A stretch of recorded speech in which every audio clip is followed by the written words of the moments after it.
আমার সাথে আমার পাশে যে আছেন অ্যাডভোকেট রবীন ঘোষ দাদা, এবং রবীন ঘোষ দাদা বাংলাদেশের মানবতার জন্য তিনি কাজ করছেন এবং মোটামুটি সংখ্যালঘুদের বিভিন্ন বিষয় নিয়ে তিনি কাজ করছেন। বাংলাদেশে যারা আছে সংখ্যালঘু সহ মানবতার পক্ষে যারা সোচ্চার, প্রত্যেকটা ব্যক্তি কিন্তু তাকে চেনে। তো আমি খুব ছোট বয়স থেকে আমার সৌভাগ্য হয়েছে তার নাম জানা। আমার কাকি অ্যাডভোকেট জয়তী ভট্টাচার্য 2001 সালে যখন হিন্দু সম্প্রদায়ের উপর সেই আক্রমণ হয়েছে, সেই সময় আমি প্রথম তার নাম শুনি। আমার সেই কাকি বলেছিলেন যে বাংলাদেশে যদি একজন এরকম কাজ করে যে প্রত্যেকটা ভিকটিমের কাছে কাছে যে সমস্ত তথ্য সংগ্রহ করে, সেটা এই রবীন ঘোষ। তো 2001 সালে তার কথা আমি শুনেছি সেই ছাত্র অবস্থায়। আজকে সে আমার পাশে আছে এবং আমরা বিভিন্ন সময় বিভিন্ন মানবতার জন্য বিভিন্ন নির্যাতিত মানুষের পক্ষে একসাথে কাজ করেছি, একসাথে বিভিন্ন আমরা সেমিনারে বা সম্মেলনে অংশগ্রহণও করেছি আমাদের। তা আমি বলবো যে এই চিন্ময় প্রভুর এই মামলার জামিনের বিষয়ে যখন আমরা দেখি যে চট্টগ্রামে কি হয়েছে, চট্টগ্রামের আইনজীবীরা, বিশেষ করে হিন্দু আইনজীবীরা, সেখানে প্রায় বোধহয় 1,500 হিন্দু আইনজীবী হবে। তো তাদের মধ্যে একটা মামলার ভয় বা এরকম সিচুয়েশনে তারা যখন দাঁড়াতে পারছে না বা দাঁড়াতে দেওয়া হচ্ছে না, এরকম একটা বাস্তবতা এই বৃদ্ধ বয়সে অসুস্থ অবস্থায় তিনি কিন্তু একটা বড় অ্যাক্সিডেন্ট করেছেন। তিনি ঢাকা থেকে এসে তিনি যেভাবে সাহসিকতার পরিচয় দিয়েছে, আমার মনে হয়েছে যে তরুণদেরাও সেরকম সাহসিকতার পরিচয় দেয় না। তো দাদা, আপনি কালকে থেকে অনেক চেষ্টা করছেন এবং এর আগেও আপনি একদিন এসেছিলেন এই জামিনের ব্যাপারে। তো কালকে থেকে আজকে পর্যন্ত সর্বশেষ যদি আপডেটটা আপনি বলতেন তাহলে খুব ভালো হতো। চিন্ময় প্রভুর ব্যাপারে, বিশেষ করে ওনার মানবাধিকার রক্ষার্থে এবং উনি যে আজকে জেলখানায় বন্দি অবস্থায় আছেন, এই বিষয়গুলোকে নিয়ে আমি বিশেষ করে বাংলাদেশ মাইনরিটি ওয়াচ এবং human rights congress for Bangladesh মাইনরিটির পক্ষ থেকে আমরা এসেছি এবং জজ সাহেবের কাছে নিবেদন করেছি যাতে করে ওনার বেলটা হয়। আমরা বেলের জন্য যথেষ্ট লড়াই করে যাচ্ছি আজকে 2 দিন পর্যন্ত, কিন্তু দুর্ভাগ্যজনক হলেও সত্য,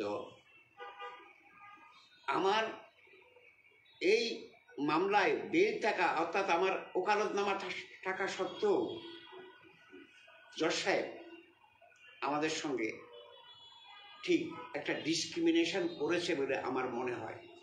আমি কোন ধরনের ডিসক্রিমিনেশন? আমার ওকালতনামা আছে, আমি সুপ্রিম কোর্টের lawyer, I can move any application before any courts of Bangladesh. এটা আমার কোর্টের শুধু নয়, বাংলাদেশ বার কাউন্সিলের প্রোটোকল অনুসারে আমি এটা করতে পারি। I have got every right. এখন আজকে 2 দিন পর্যন্ত লড়াই করার পরেও আজকে আমরা এই অ্যাপ্লিকেশনটা শুনানি করতে পারি নাই। এই কারণে ওখানে কিছু লয়ার আছে, প্রসিকিউশনের লয়ার, কিছু বিএনপির লয়ার, ধরনের লয়ার। আজকেও একই অবস্থা হয়েছে, দুঃখজনক হলেও সত্য। আমাদেরকে বলেছে আপনার ওকালতনামা নাই। আমি চিন্ময় কোর্টে বসেছে, তাকে আমরা আমার ওকালতনামা সহ দিয়েছি।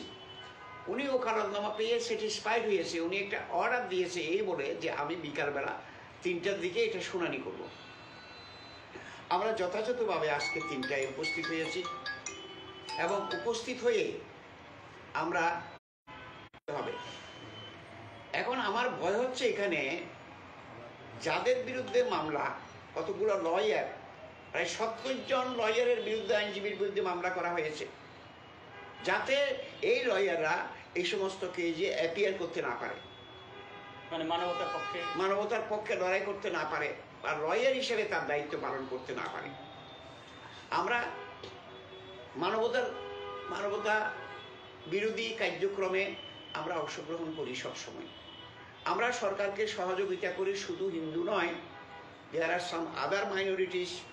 মানবতার পক্ষে সবসময় আমি থাকি, আমরা থাকি। আমাদের human rights congress for Bangladesh minority এবং বাংলাদেশ মাইনরিটি ওয়াচ আমরা তদন্ত করে আমরা সরকারকে এগুলো জানাই। এখন আজকে যে ঘটনাটা হলো দুঃখজনক ঘটনা, জজ সাহেবকে ওকালতনামা দেওয়ার পরেও উনি কেন এই চট্টগ্রাম সমিতির আইনজীবীদের অংশগ্রহণ করার জন্য বললেন, আমার এটা মাথায় ধরে না। তারপরেও একটা আইনজীবীকে আমরা পেয়েছিলাম। আইনজীবী এখন ভয়ে এখন পার্টিসিপেট করতে চাচ্ছে না। 1/2025, তার মানে 1 মাসের কাছাকাছি প্রায়। তো অতদিন তো চিন্ময় প্রভু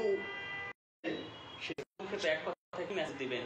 কারণ অনেক মানুষ তো ফোন দিচ্ছে, আপনাকেও ফোন দিচ্ছে, আমাদেরও ফোন দিচ্ছে, প্রচুর মানুষকে ফোন দিচ্ছে। আমিও অনেক টেলিফোন পাচ্ছি, হ্যাঁ, জবাবও দিচ্ছি, কিন্তু যারা দেখছে তাদের বলবো যে ব্যক্তিগতভাবে দাদাকে ফোন দিয়ে বিরক্ত না করে আপনারা এটার মাধ্যমে মেসেজ করেন। অনেক মানুষ তাকে ফোন দিয়ে বিরক্ত করছে, দাদাও তার বৃদ্ধ বয়সে এই ফোনগুলো তাদের নিতে হচ্ছে। তো আমি মনে করি যে এই যা বলার দাদা আপনি এখানে বলে দিলে। এখন আমরা একমাত্র আমাদের পন্থা হলো আমরা হাইকোর্টে যেতেই হবে। হাইকোর্টে কোর্ট করার পরে আমরা একমাত্র হাইকোর্টে যেতে পারবো। যদি এটা রিজেক্ট করে, জজ সাহেব যদি রিজেক্ট করে, হাইকোর্টে যেতে হবে। এখন জজ সাহেব যদি এটা পেন্ডিং রেখে দেয়, আজকের মতো যদি উনি করেন, তাহলে আমরা বিচার পাওয়ার সম্ভাবনাটা কম আমি মনে করি। কারণ ডিলে ডিফিটস ইকুইটি একটা কথা আছে। তাহলে এই যে ইকুইটিটা ভঙ্গ করছে কে? যিনি চেয়ারে বসে আছেন উনি। শুধু চেয়ারে বসে আছেন উনি নয়, ওনার সঙ্গে যারা প্রসিকিউশনের পক্ষে হোক কিছু দুর্বৃত্তকারী যে তবে দাদা যে আপনি তো এটার সাথে যুক্ত জামিনে, যেমন যে কথাগুলো রটানো হয়েছে যে তার পক্ষে কোনো আইনজীবী দাঁড়ায় নেই, কথাটা তো তাহলে সর্বব্য মিথ্যা। একদম মিথ্যা। কারণ আমরা দাঁড়াচ্ছি প্রতিদিন, আইনজীবী দাঁড়ায় নাই প্রথম হয়তো হতে পারে।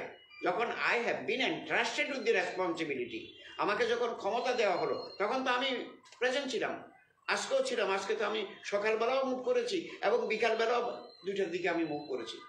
তাহলে রেজাল্ট তো 0 হলো। কার কারণে হলো?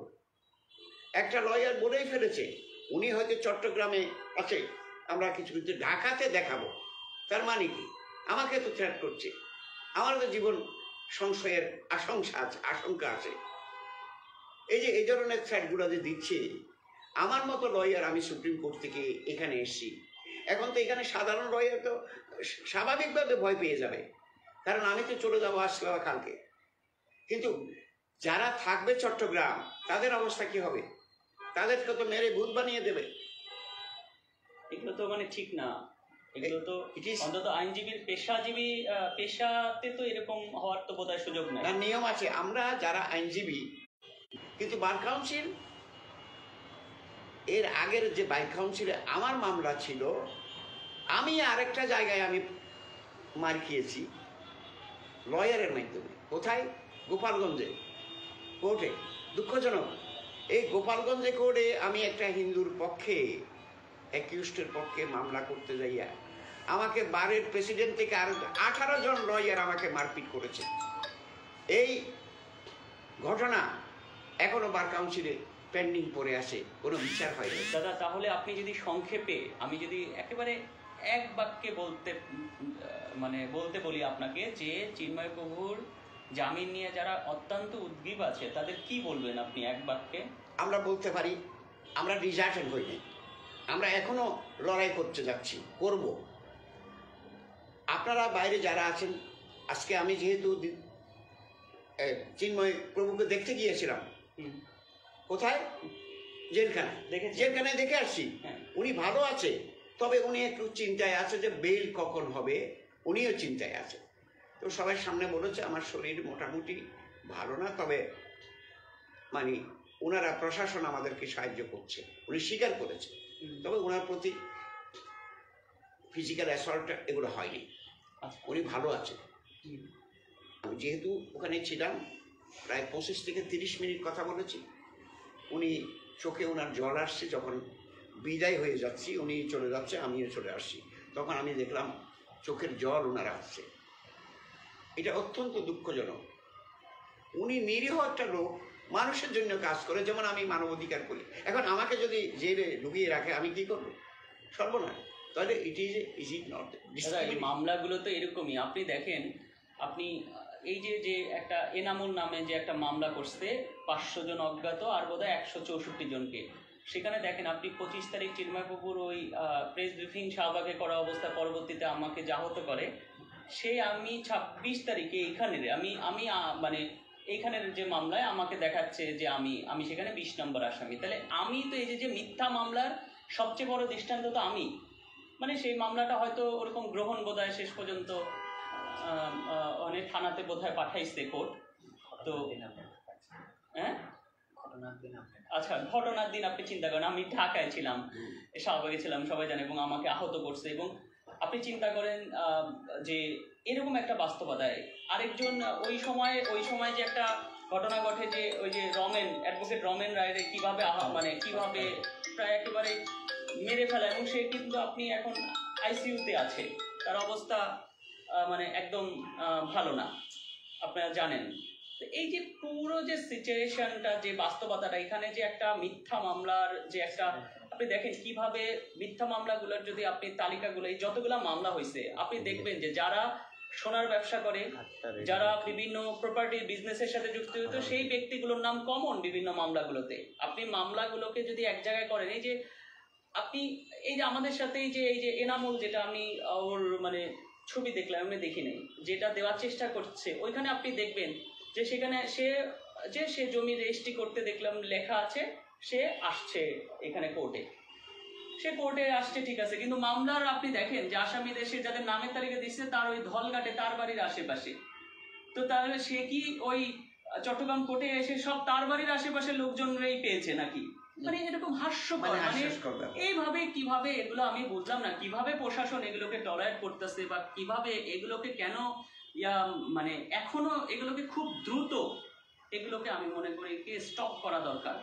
কারণ এই বিষয়গুলো এবং এইটাকে কেন্দ্র করে পুরো একটা ব্যবসা চলতেছে। এই ব্যবসাটা যদি অতি দ্রুত, এবং আমাদেরই আমি মনে করি যে এটা নিয়ে কথা বলা উচিত, বলে এই ব্যবসা যেন বন্ধ হয়। এই মামলা একটা ব্যবসাতে পরিণত হয়েছে, অনেকে এটা কেন্দ্র করে কি করে আপনি দেখবেন যে মামলাগুলোর, যেমন এই যে আমাদের নামে যে মামলা দেওয়ার চেষ্টা করছে, ওই তালিকাটা আমার কাছে 6-7 দিন আগে আসছে। তো আমার মতন অন্য যারা আছে হয়তো ওর সাথে যোগাযোগ করার চেষ্টা করবে, এবং অনেকের সাথে কিন্তু এই যে যারাই মামলা দেওয়ার চেষ্টা করে না, অনেক আগে ওই তালিকা বিভিন্ন ওই ব্যক্তিদের কাছে পাঠায়। এইভাবে কিন্তু অনেক ব্যক্তির নামের তালিকা বাদ যায়, অ্যাড হয়। মানে পুরো বিষয়গুলো আমি কি বলবো যে এগুলো ঠিক হচ্ছে না। তো এটা তো আমরা বলেছি যে এই যে কাজগুলো যারাই করুক না কেন, তারা মানবতার বিরুদ্ধে অপরাধ করছে। আমরাই আজকে দেখেন পিছন দিক দিয়ে আজকেও বলেছে, উনি তো এখানে চট্টগ্রামে, আমরা তো ঢাকার ঠিকানা রাখছি, ঢাকায় আমরা করব, কি করব তাও কিন্তু বলে না। আচ্ছা।